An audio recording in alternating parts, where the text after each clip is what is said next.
Hello, everyone. Welcome to this week's episode of the Standard News Network. We are your hosts. I'm Amelia Bassi. And I'm Zoe Kaul.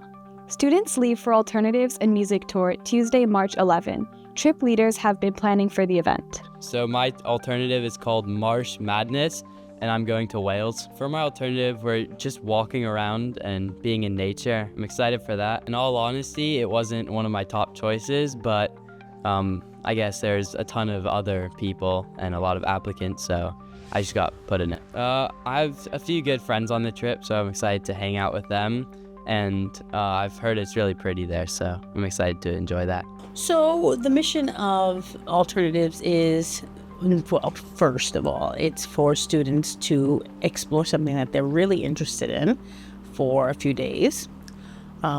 Secondly, it's a chance to meet people who are not in your grade that are also interested in, for example, horseback riding or, somebody who's interested in art like you are, and you meet people who are from other grades. In middle school, you just travel as a grade, so you kind of just stick with your same age peers. And so Alternatives is really a chance to really interact with people from other grades. I would really, really want to remind students, I know that it's hard to travel with a group of basic strangers, but I want to thank all the students who are being open-minded and making new friends, and it's about the experience. And I can promise you that after you leave ASL, Alternatives is going to be one of those memories that are going to be like core memories that you're going to remember. Moving on to sports, it's ISSTs week. Let's hear from our sports correspondents for more. Thank you, Amelia and Zoe. My name is Inez Stevenson. And my name is Ailish Herman. Girls JV basketball ISSTs are taking place at ASL this Thursday, Friday, and Saturday. So we played The Hague and we lost 26-27, so it was a really close game. I think it went well. I mean, at the end, it was definitely very stressful, and we all, the activity and the games before was definitely building up, and we all were tired. But I think we did well considering our injuries and how tired we were, especially from the previous days of playing games. We have a very challenging game tomorrow against ISB, so I'm hoping we beat them and just bring our all. I think it's really nice, everyone cheering, and the vibe of everything is really nice. So when they're here and they're not traveling, it's amazing to be able to showcase our sports program to our students and allow people to come cheer on our Eagles and be there and get a chance to really support the teams and be a part of the bigger experience, not just sports, but sort of being a part of ASL and what it's like to be an Eagle. And I think that part's awesome that comes out at ISSTs. I mean, my role, of course, a lot of it's on the front end in terms of putting everything together with my team. I want to be very clear. This is very much a group effort with the athletics department.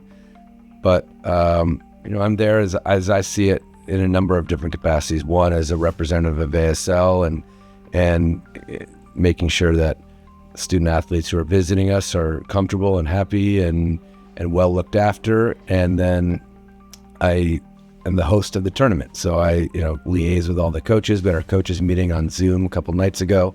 And so sort of become the liaison and the sort of communicator with the different coaches and athletes, visiting families, our families, the booster club, and just sort of being a central point person for communication and for the kind of overall experience. It's fun having things on our campus where we scheduled it so that it coincides with when students have lunch and different breaks and recess in case of middle school. And we've publicized it to the lower, middle, and high school so that we're hoping a lot of people will come and cheer on the teams and get excited about it. And, it's right in I wouldn't say our backyard, it's inside the house pretty much. So I'm very excited about that. that's all for sports. Now back to the host. Let's hear from our arts correspondents for more. I'm Layla Mileman. And I'm Colton Stenson. We are your arts correspondents. Students have been discussing the results of the Academy Awards, also known as the Oscars. I watch it more on a 2-year basis. Just sometimes when my family sits down, my dad watches it every year. And this year, I happened to be at home because I was sick, and my dad was like, do you want to watch the Oscars with me and your mom? And I was like, yes. And then I was really excited, and then I watched it So this is like one of the more like memorable ones for me. I think that like all the awards were like well deserved, but I just don't like how repetitive it is. I feel like every single category had the same like 6 movies, like The Brutalist, Concave, Honora, like Emily, Perez, and like Wicked. Like I feel like should have deserved like more. I don't know, but besides that, like it was fun. And the host was like the best person ever. It was so funny.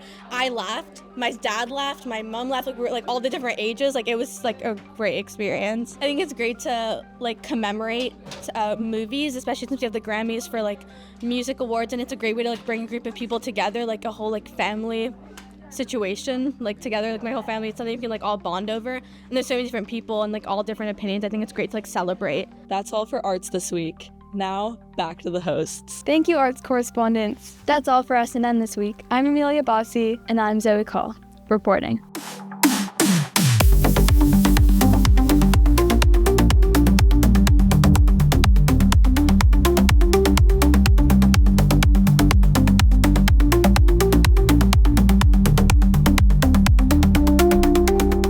Shout out to grade 11 student Danny Joseph for all the support and appreciation he has for the Standard.